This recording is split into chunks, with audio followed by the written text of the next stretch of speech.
Hello, YouTubers. It's Championdjk coming at you with the fourth and final episode of Kyosho versus U.S. brands with U.S. car diecast. So this time we're going to take a look at, of course, one of my favorites, right? Firebirds. So we're going to look at second-gen Firebirds. Second-gen Firebirds are from 1970 to 1981. We are going to stick to the body style that was, well, the cosmetic stylings of the 1970 to 1973 Firebird, which is going to be the most appropriate comparison to this vehicle here.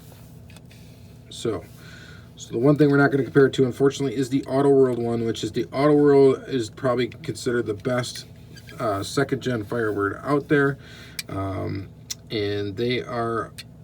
And we're not going to compare it to Greenlight either, because Greenlight doesn't do a 70 to 73 Firebird. They only do the 80s one, well, the end of 77, and Auto World does the 74 and 75. So not really comparing apples to apples if we take a look at those. So we're sticking to 70 to 73. All right, so this Kyosho is a 70 to 72 Firebird. Trans Am, Pontiac, I should say a Trans Am on the side there. It's a good roller, this one is. You got lots of detail in the front, including inserted headlights that are like a double insert kind of thing with chrome around it, and then also like the glass from the headlights in there. Looks very, very nice. And then you've got very clear glass on the windows with also chrome trim. Detailed Firebird right there. This, as most Kyoshos, has no opening features. Here's a quick look at the wheels. Wheels look pretty good. Well detailed. Look pretty alright. They are kind of plain looking, just kind of that gray there, but look pretty good. And then you've got some side mirrors, which if you watched the last episode on the Viper, I really could kind of do without them putting side mirrors on cars. It's okay when the side mirrors are actually cast into the metal. If they're not and they're separate plastic pieces, I'm not a huge fan of it. The other thing I'm not a huge fan of is how they can chip very, very easily. The paint can chip very, very easily on side mirrors. So not a huge fan of that in 1/64 scale diecast. It's pretty much unnecessary as far as I'm concerned. All right, so plastic base. This one does have kind of a cool extra piece on the bottom there. For the exhaust, which is kind of cool. Other than that, it's a pretty plain detailed base. They don't really usually put that much on Kyoshos, I don't think. But it looks good, and glad they added it to this one. Other than that, it's very detailed. Quite detailed, in fact. All right, so there's a quick look at the Kyosho. The best car I found in my collection to compare it to is this right here. This is a Hot Wheels. This is a Hot Wheels 100% casting. So this looks great. This is a 1970 Firebird. And this one's got an opening hood. And detail under the hood. Quite a lot of detail. No side mirrors. It's got the rubber tires. It's got some pretty detailed base. The base is also metal. Body's metal, base is metal. The front's very detailed as well. You get painted detail, no inserts, of course, which is typical for Hot Wheels. Painted detail there. You do get an extra piece for the bumper, which is kind of nice. And it looks pretty darn good. So scale-wise, Hot Wheels 100%. I'm not sure if they're really supposed to be true to 1/64 scale. If we compare the two vehicles, the Kyosho and the Hot Wheels is a little bit longer. So I don't know, to tell you the truth, and without getting out like a caliper and doing some calculations, I'm not sure which is which is actually scale correct. I believe between 70 and 73, they should all really be the same size. I don't think they made the wheelbase any longer for those or anything, so there's your look at probably the most easily comparable to it. The other one I've got that's pretty cool is this one right here. This, I believe, was sold as a Racing Champions or an Ertl. I'm not entirely sure. And I tried to look this one up, and actually it was very tough to find on eBay. And there's no real information on the base of it. And that's kind of what makes it tough to find. It just says it was made in China. It says it's a 70 Pontiac Trans Am, number 26. I'm pretty sure that is Racing Champions is when this was released. This one does have an opening hood. It does have the side view mirrors, and the side view mirrors are a separate component. So very much like these, or they almost look like, see, these look too much like they're smashed in almost to the side. So that's the problem with these being a separate component and having to like glue these in and get these just right.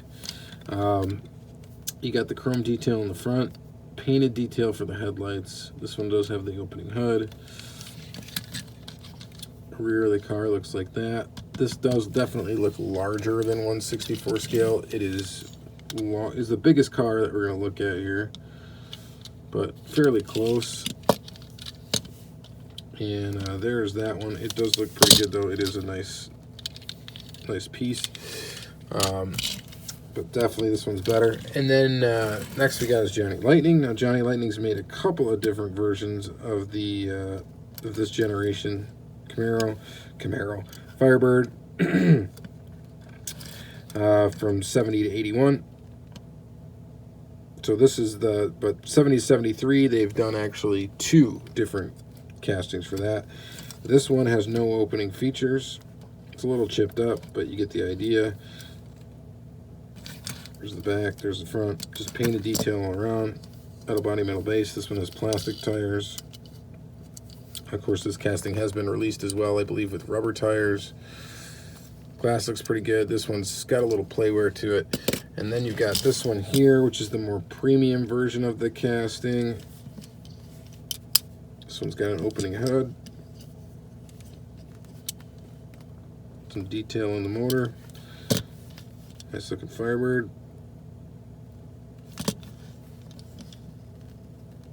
Got silver trim. Side indicators are painted. Detail all around. This one has a metal base. Painted metal base. It's 1972. Looks pretty good. And then you've also got Jada, which did also make one. This, of course, is huge. I thought this was the hugest casting. No, it's not. The Jada one is definitely huge. Look how wide this sucker is. They say this is 1/64 scale, but it's obviously larger than 1/64 scale. Big time muscle. Just wanted to bring this out because it's another example of this era Trans Am. This is a 1970 Firebird. I think this is the Firebird formula because of the hood, with the hood ram air in the front.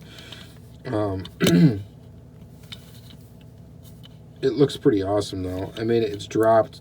It's typical Jada stuff. It looks pretty good. And then you got your dollar model Matchbox Pontiac Firebird Formula 400. That's what that is, right? Firebird Formula. Matchbox does a great job with this casting as well. It's got the bird on the hood, which I don't think is accurate for this hood style. I don't think this one had the bird on the hood. You guys can let me know if I'm wrong. There's no technical year put on this car, but it's a 70, I think. It's between 70 and 73, I can tell you that much. This one does have side mirrors, cast into the body. Nice short and stubby though. Black interior. Plastic all around. Looks alright. And then you get into Hot Wheels, which Hot Wheels does make a pretty decent looking one. This is this right here. This should be listed as a 1970. I don't think the name is on there. But yeah, this is a 1970.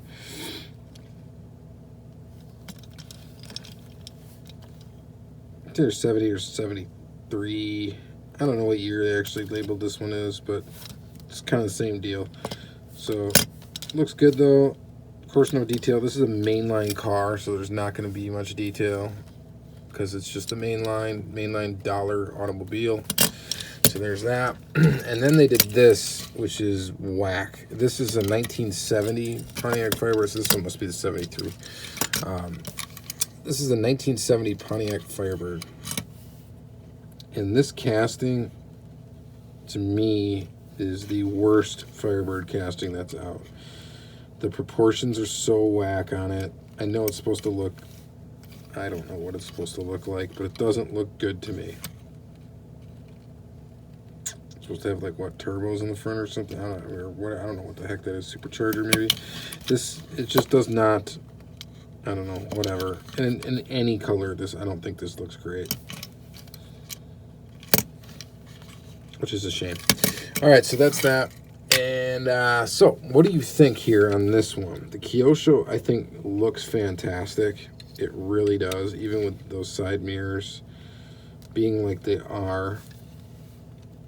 I think this Kyosho Firebird really looks good. I think they really did a good job with this American car. But this one also looks really good too. And honestly, I think I give the edge on this one to probably the Hot Wheels 100%. I think that probably looks the best. This definitely looks good.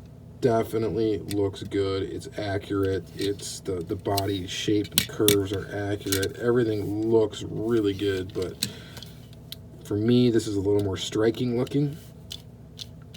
And I think the Hot Wheels 100% looks good.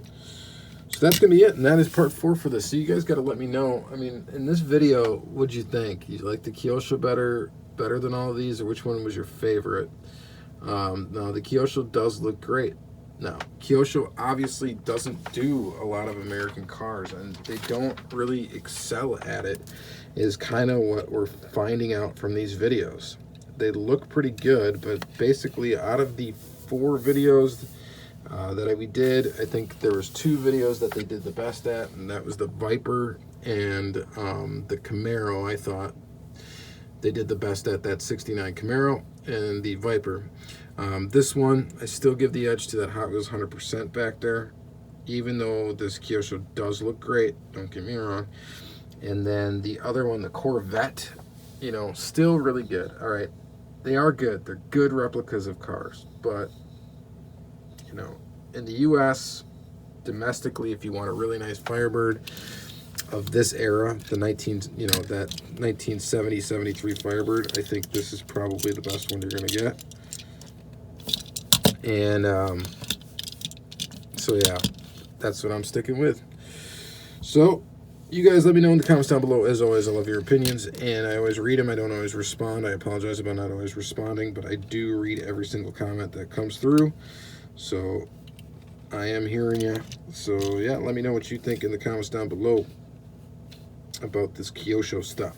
Now, one other quick note: if I were to show European Kyosho versus, you don't have much premium European diecast here as far as for like European sports cars, I'd pretty much have to only compare them to Hot Wheels, and that's kind of why we had to stick with American cars. But I know if I did it with European cars, the Kyoshos would just clean up very easily. That's why I had to do it with these American cars, and I just wanted to get examples of American cars made by Kyosho. So that's the explanation.